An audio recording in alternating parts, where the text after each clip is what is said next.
Madame, Monsieur, bonsoir. Merci de votre fidélité à la télévision nationale. Voici les titres du journal.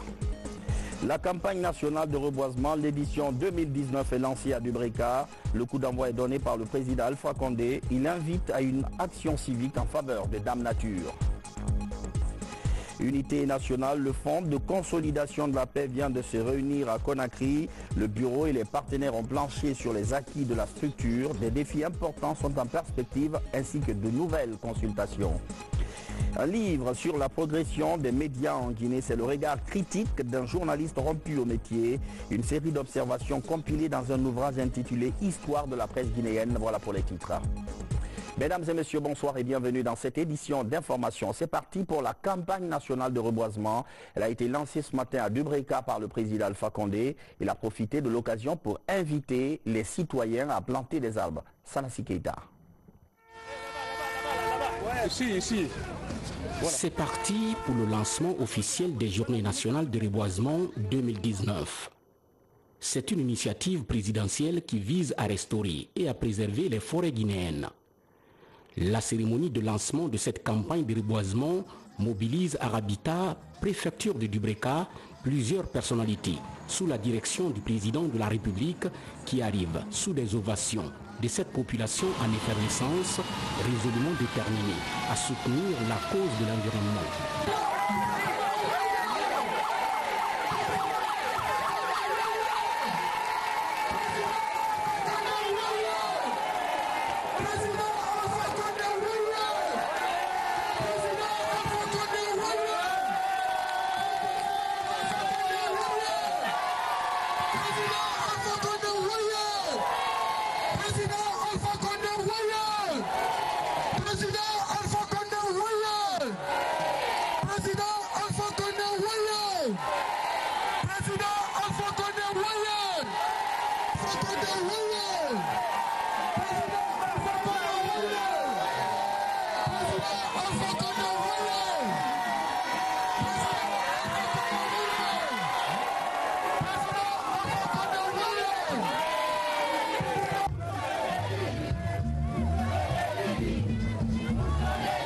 Ensemble, luttons contre le changement climatique au moyen de la restauration des forêts naturelles dégradées.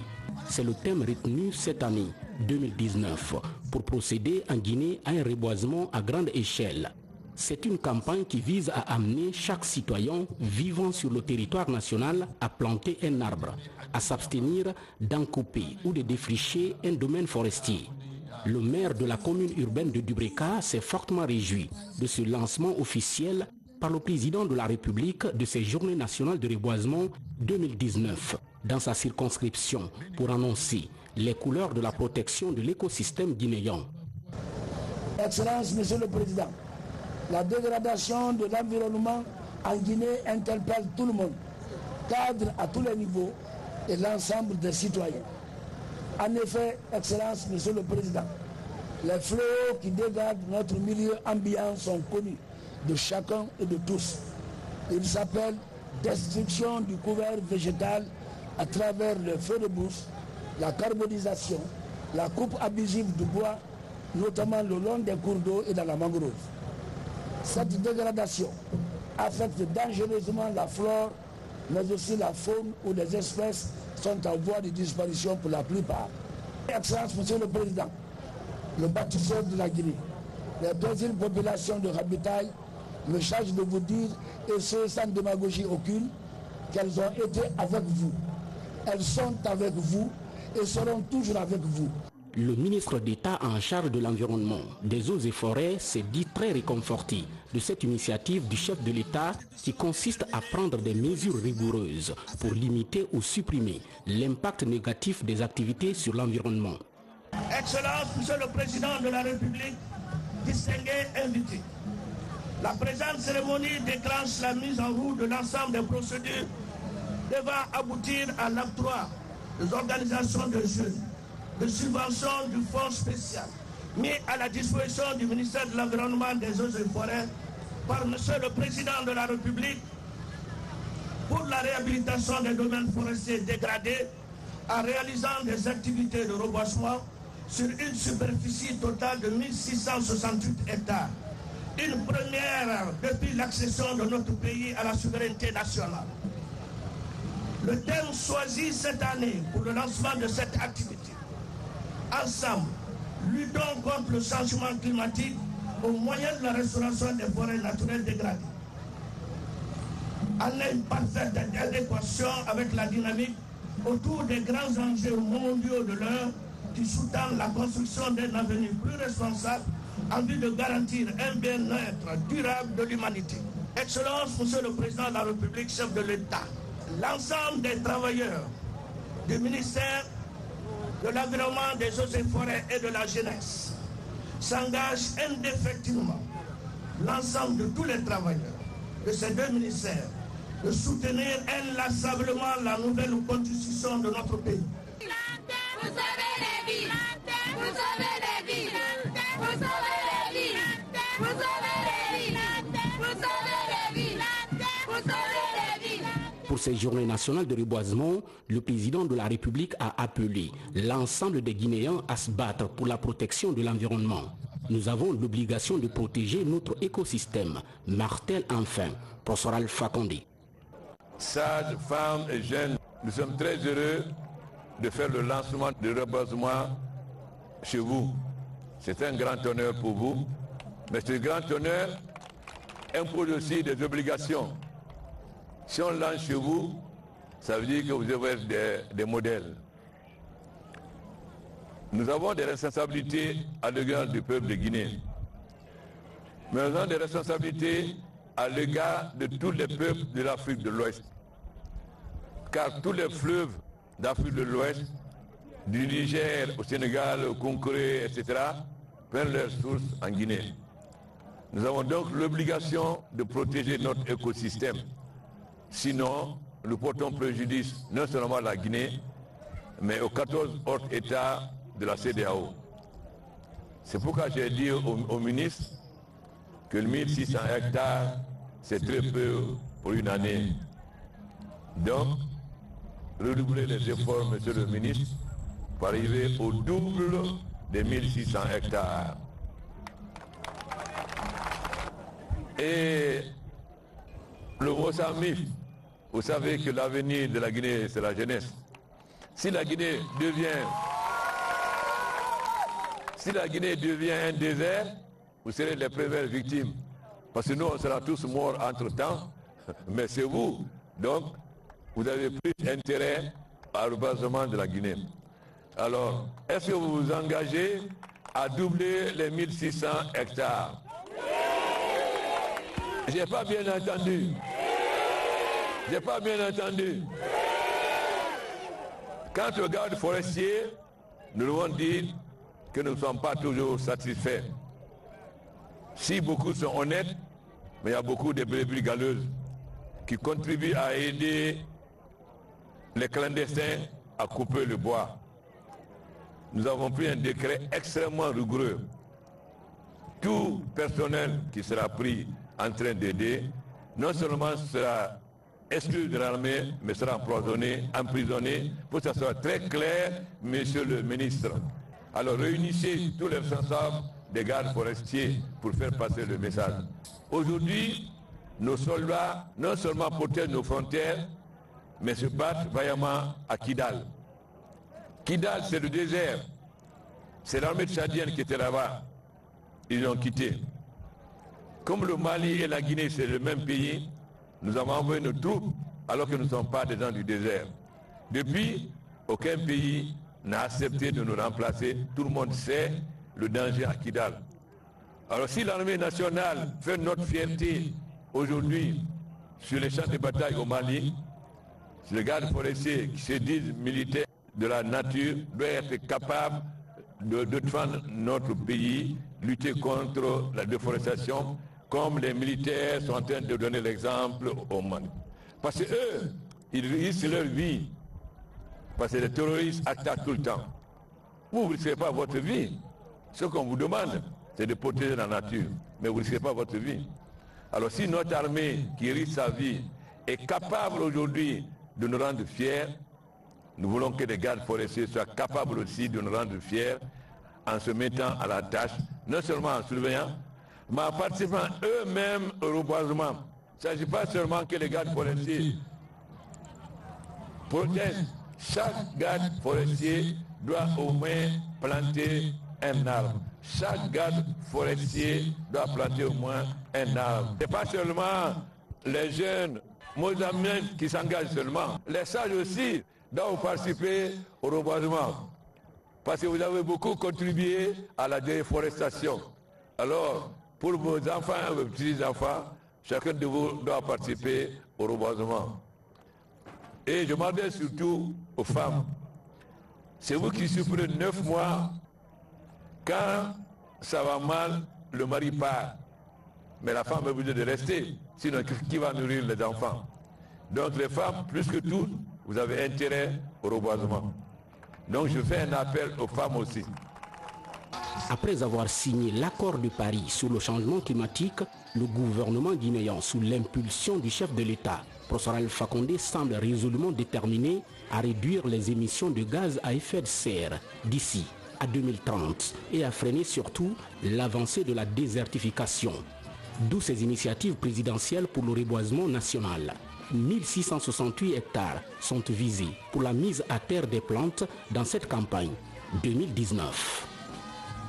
Avant de poursuivre cette édition, ce décret portant ouverture de l'appel d'offres pour l'attribution d'un titre minier sur les gisements de minerais de fer des blocs 1 et 2 de Simandou.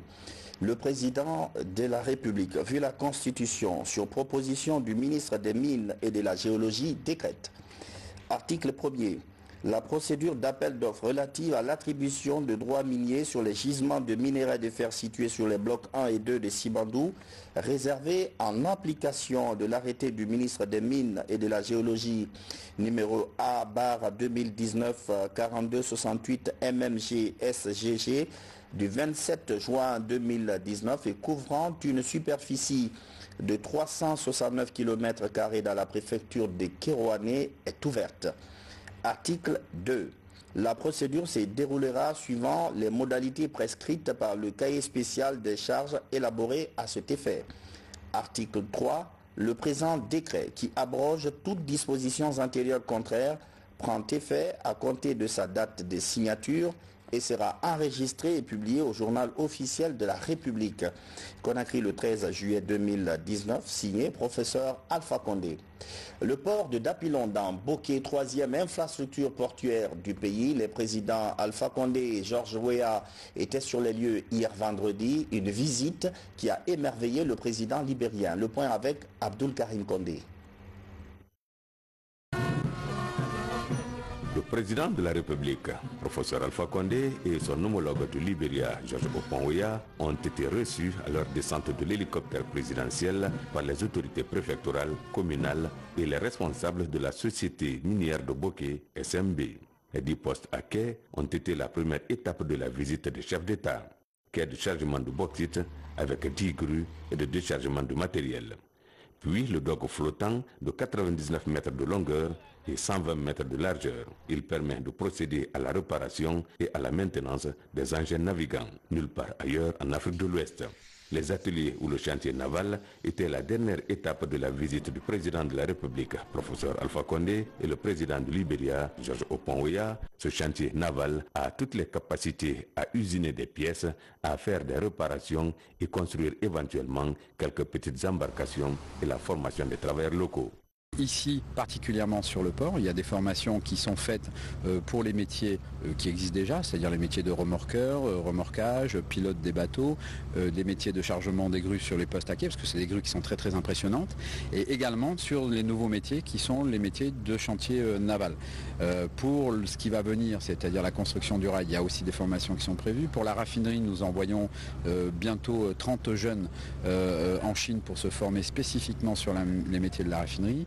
Nous venons d'envoyer un contingent de 30 personnes aussi, 30 jeunes employés de notre consortium pour des formations en Chine diplômantes. Donc on continue et on a la chance de les faire sur place avec beaucoup d'encadrement et beaucoup de machines à notre disposition. Véritable chef-d'œuvre avec un résultat élogieux en 4 ans d'existence.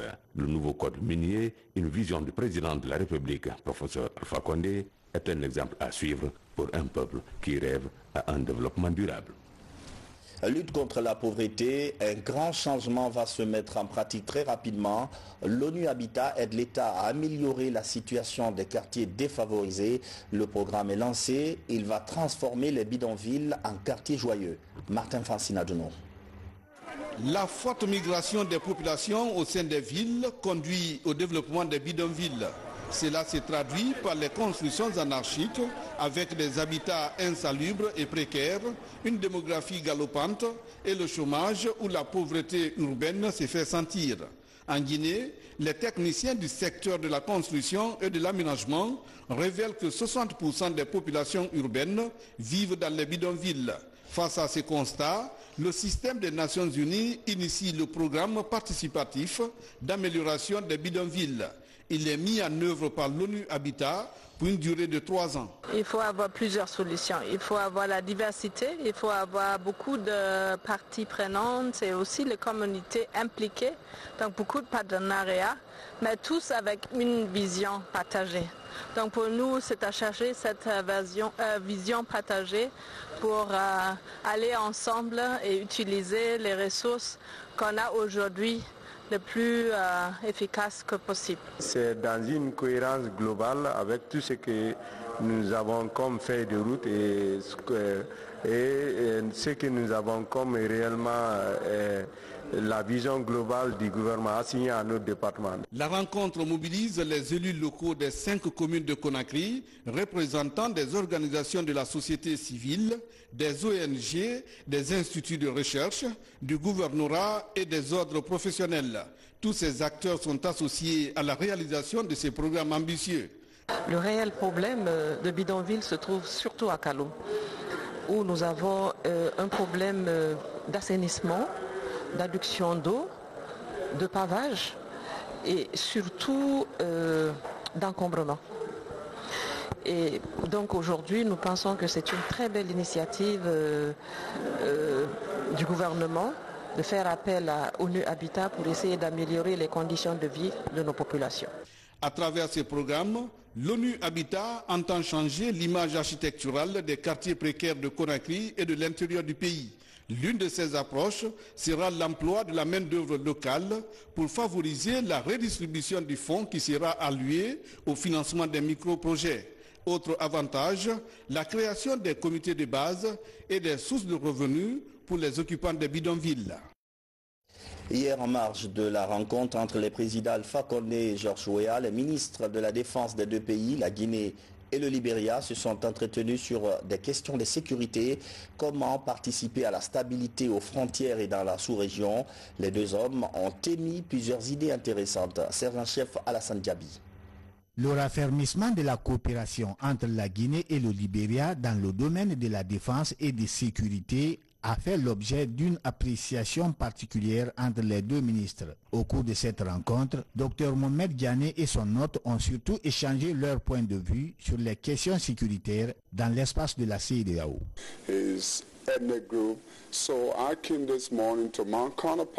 Le but de sa visite ici, c'est de venir renforcer la coopération et il espère que la coopération va grandir encore ce qui existe déjà. S'assurer de la paix dans la sous-région et ils sont déjà en collaboration avec les pays comme la Guinée-Bissau, le Mali et d'autres pays dans la région. Et c'est avec l'aide de la Guinée que cela pourrait être possible. Guinean soil to transport a lot of things, including some personnel to our troops in Mali. Pour relever le défi sécuritaire dans la sous-région ouest africaine, la mutualisation des efforts s'avère nécessaire, indique le ministre d'État chargé des affaires présidentielles, ministre de la Défense nationale. La République de Guinée, le gouvernement guinéen, le peuple guinéen et l'armée guinéenne sont totalement disposés à renforcer davantage la coopération entre les 2 pays. Et dans le domaine militaire, la sécurisation, la paix dans notre sous-région est un défi que nous devons tous relever. Il est important pour nous aujourd'hui de mutualiser nos efforts pour mieux renforcer la sécurité et la paix dans notre pays. Très prochainement, une rencontre de concertation se tiendra au Libéria pour discuter davantage des questions de sécurité dans la sous-région. Toutes nos excuses par rapport à la qualité de ces images. La paix aux frontières, mais aussi dans la cité, cela passe entre autres par la mise en place de cadres de concertation. Le Fonds de consolidation travaille d'ailleurs à cet effet à travers un comité technique pour la réduction de la délinquance dans les quartiers. Une réunion vient de se tenir à Conakry. Il était question de plancher sur les acquis de cette plateforme afin de produire un rapport d'activité. Ousmane Bangoura. La problématique de l'insécurité dans la sous-région reste et demeure la priorité du gouvernement Kassori. C'est dans cette optique qu'un comité technique a été mis en place en décembre 2017 sous le leadership du chef de l'État, professeur Alpha Condé. Le comité coordonne l'action gouvernementale en termes de consolidation de la paix en Guinée. Ce cadre de concertation des acteurs du Fonds de consolidation de la paix, PBF, élargi au ministère de la Sécurité, de la Justice et du Secrétariat général des affaires religieuses, se fixe pour objectif l'amélioration du système judiciaire en Guinée. PBF, c'est le Fonds de construction de la paix en Guinée. Donc c'est un financement autour de 8 millions de dollars répartis au niveau de différents départements sectoriels. Donc le Premier ministre nous a demandé de passer en revue le niveau d'exécution de ce budget à l'intérieur des départements. Donc nous nous sommes rendus compte effectivement que les départements sont en train de travailler, mais il y a encore quelques écueils à lever pour que véritablement nous puissions absorber les montants qui sont mis à disposition de la Guinée. Nous estimons que ce qui a été dit aujourd'hui montre qu'il est absolument important de pouvoir continuer ce travail et qu'il sera de la plus haute importance pour la Guinée qui est intergroupe et que le groupe puisse continuer son travail. À ce jour, 23 textes sont en passe d'être validés grâce à l'implication des partenaires techniques et financiers. Ces réunions qui se tiennent sont des réunions qui sont statutaires et qui sont dans le paquet de la gouvernance de l'ensemble des projets mis en œuvre par les agences des Nations Unies et la partie nationale. Ce sont des projets de prévention des conflits qui visent tous à prévenir les conflits et l'on a des projets d'appui par exemple au renforcement de la gouvernance des services de police. C'est l'ensemble du portefeuille grosso modo. Le Fonds de consolidation de la paix, PBF, est un projet qui consiste à mobiliser les jeunes dans une dynamique de développement avec les leaders politiques et les services de sécurité, afin de réduire les actes de délinquance et de violence dans le pays. La préservation de la paix, l'affaire de tous, y compris des médias. Un atelier vient d'évoquer la responsabilité de la presse, surtout en période électorale. 3 jours d'échange sur des thématiques liées à la couverture médiatique. Mamadou Saliouba. Moment d'intense activité pour les hommes des médias. Les périodes électorales sont souvent sensibles et marquées par une diversité d'acteurs. Pour permettre aux professionnels de l'information de mieux s'impliquer dans l'organisation des prochaines élections, des journalistes de la presse publique et privée ont débattu 3 jours durant de plusieurs thématiques liées à la responsabilité des hommes des médias pendant les consultations électorales. On a eu à développer des thématiques qui, ma foi, pourront permettre aux hommes de médias que nous sommes à non seulement comprendre les conséquences des dérapages, les dangers que nous courons chaque fois en donnant par exemple des mauvaises informations, des fake news, et la responsabilité que nous devrions jouer ou notre partition pendant ces élections. Nous sortons avec une idée que nous allons partager avec nos rédactions, mieux anglais, les agents qui vont sur le terrain pour s'approprier de comment couvrir les élections en Guinée. Être impartial, être responsable, mais aussi œuvrer en faveur de l'intégrité et surtout de la cohésion sociale dans la couverture des élections en Guinée. Ces journées d'échange et de réflexion approfondie ont abouti à une série de recommandations.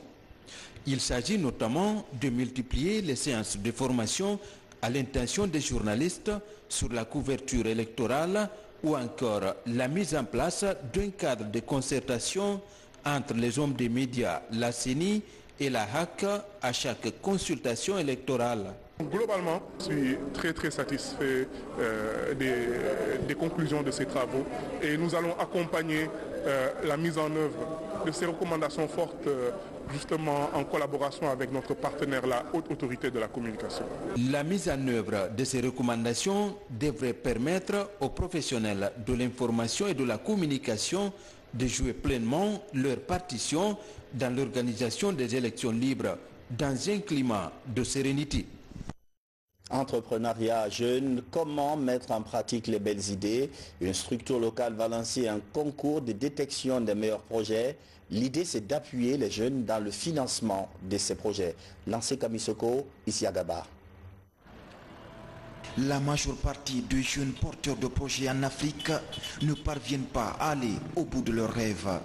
Pour atténuer cette tendance en Guinée, le grand concours Jeunes Entrepreneurs se pose en incubateur de carrière.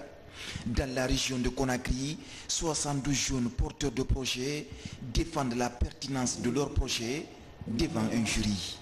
Les 5 meilleurs projets seront retenus avant un ultime choix au niveau national. Et donc souvent les jeunes sortent des universités, ils ont fini la formation. Lorsqu'ils finissent, on a l'impression qu'il y a l'inadéquation entre la formation et la demande. Donc ça fait que les jeunes, même s'ils sortent, ils ont des problèmes à avoir le premier emploi. Et il y a aussi la question du chômage endémique, il y a la migration irrégulière, il y a des jeunes qui décident d'aller vers la mer. Alors c'est un voyage périlleux. Donc on se dit pourquoi ne pas lancer un concours qui va permettre à ces jeunes de s'accrocher davantage à leurs rêves et donc d'aller vers l'entrepreneuriat. Globalement, nous voulons lutter contre le chômage des jeunes à travers ce concours dénommé le Grand Concours Jeunes Entrepreneurs. Parmi les projets innovants figure Let's Go Africa de Mohamed. Ce jeune a créé une plateforme de facilitation de la circulation routière à Conakry. Le système permet aux utilisateurs de se déplacer partout dans la capitale à moindre coût. Moi j'ai fait un sondage et un propriétaire de véhicule sur 3 est prêt à laisser son véhicule à domicile s'il trouve des personnes avec qui faire le covoiturage, c'est-à-dire de son domicile à son lieu de travail et ainsi dans le sens contraire. Donc imaginez que toutes ces personnes laissent leur véhicule à leur domicile. Donc on aura moins de véhicules en circulation, donc moins d'embouteillages et on a l'aspect financier aussi où le propriétaire du véhicule il fait des économies sur son frais de carburant. Fatima, elle, valorise le savon noir traditionnel. La Miss RTG 2019 compte aller loin dans la défense et la concrétisation de son projet. C'est vrai que quand on est dans les concours de beauté, il faut utiliser des produits qui sont vraiment bons pour le corps. Donc je peux être facilement l'ambassadrice de ma marque parce que je suis déjà Miss RTG et ça se voit sur moi que ce savon-là marche. Après Conakry, les autres régions administratives du pays vont abriter le grand concours Jeunes Entrepreneurs. Les porteurs de projets retenus vont bénéficier d'une formation en entrepreneuriat et d'un accompagnement de 4 ans grâce au partenariat avec l'Organisation internationale pour la migration et l'Office national de formation et de perfectionnement. Éducation, 11 programmes de licence évalués par l'ANAC, Autorité nationale d'assurance qualité. Seuls 5 de ces programmes remplissent vraiment les critères définis. Ils ont été accrédités par le conseil scientifique de l'institution. Francis Collier. Sur les 11 programmes évalués par l'Autorité nationale d'assurance qualité ANAC, 5 ont été accrédités par le conseil scientifique les 30 et 31 mai 2019. Cette première évaluation des programmes d'enseignement a révélé l'impérieuse nécessité des normes pour qualifier davantage l'enseignement et la recherche en Guinée. Les programmes qui ont obtenu l'accréditation du conseil scientifique répondent à un minimum de normes. Nous pensons qu'avec ces programmes, avec les améliorations continues que ces programmes peuvent subir, peuvent sortir des diplômés qui trouveront un emploi. Parmi les 5 programmes accrédités sur les 11, il n'y a pas d'université publique. La raison est bien simple, il n'y avait pas de discrimination. Toutes nos institutions doivent passer par l'accréditation et chaque année, les résultats vont être publiés pour que les jeunes sachent vers quelle école et quelle filière aller. Les institutions dont les programmes ont été accrédités ont reçu des attestations. Il s'agit des licences de droit et de génie civil de l'Université Kofi Annan de Guinée, de la licence de gestion commerciale et financière, ainsi que celle du journalisme et communication de l'Université Mercure International. L'université Nongo Conakry a quant à elle vu son programme d'économie accrédité. C'est extrêmement important, à l'instar des autres pays, vraiment qu'on ait une agence aujourd'hui qui veille vraiment sur le bon fonctionnement des programmes au niveau des universités publiques comme privées. Nous avons reçu 2 attestations pour l'accréditation de 2 de nos programmes. Donc c'est une grande satisfaction pour nous. Nous avons fait un plan de développement institutionnel, nous planifier. Notre objectif, c'est qu'en 2022, on veut que l'université Kofi Annan comme institution soit accréditée au plan national et au plan sous-régional. En 2020, l'ANAC entend évaluer 50 nouveaux programmes. Les institutions d'enseignement et de recherche seront invitées à soumissionner. Pour les autorités en charge de l'enseignement, c'est un passage obligé pour toutes les institutions du pays. Histoire de la presse guinéenne, c'est le titre d'un livre écrit par le journaliste Ibrahim Bari, un ancien de la RTG. L'ouvrage est un condensé de ses observations en tant que reporter, mais aussi en tant que rédacteur en chef du journal Parler. Le point avec Mikini Moussa Kamara et Hassan Hilal Silla. Ouvrage de 88 pages, l'auteur raconte les péripéties d'une presse née pendant la période coloniale. Les brimades, la privation des droits les plus élémentaires par la puissance coloniale, autant de faits qui ont marqué cette période de la presse guinéenne. Liée à l'histoire politique, la lutte fut commune pour l'avènement de la liberté et l'indépendance nationale. De la presse écrite à l'avènement de la télévision, en passant par celle de la radio et de la presse en ligne, rien n'a échappé à Ibrahim Bari. À l'issue de toutes les expériences accumulées, je me suis senti dans le besoin de restituer une partie de ces expériences pour que la postérité puisse en faire un repère, afin que les gens puissent, à partir de ce qu'ils savent et de notre expérience, perfectionner leur travail. Près d'un demi-siècle Ce décret portant ouverture de l'appel d'offres pour l'attribution d'un titre minier sur les gisements de minerais de fer des blocs 1 et 2 de Simandou. Le président de la République, vu la Constitution, sur proposition du ministre des Mines et de la Géologie, décrète. Article 1er. La procédure d'appel d'offres relative à l'attribution de droits miniers sur les gisements de minerais de fer situés sur les blocs 1 et 2 de Simandou, réservé en application de l'arrêté du ministre des Mines et de la Géologie numéro A 2019-4268, ministère des Mines et de la Géologie /SGG, du 27 juin 2019 et couvrant une superficie de 369 km² dans la préfecture de Kérouané est ouverte. Article 2. La procédure se déroulera suivant les modalités prescrites par le cahier spécial des charges élaboré à cet effet. Article 3. Le présent décret qui abroge toutes dispositions antérieures contraires prend effet à compter de sa date de signature et sera enregistré et publié au journal officiel de la République. Conakry, 13 juillet 2019, signé professeur Alpha Condé. C'est la fin de cette édition d'information. Merci de votre fidélité à la télévision nationale. Je vous retrouve demain pour un autre journal. Bonsoir.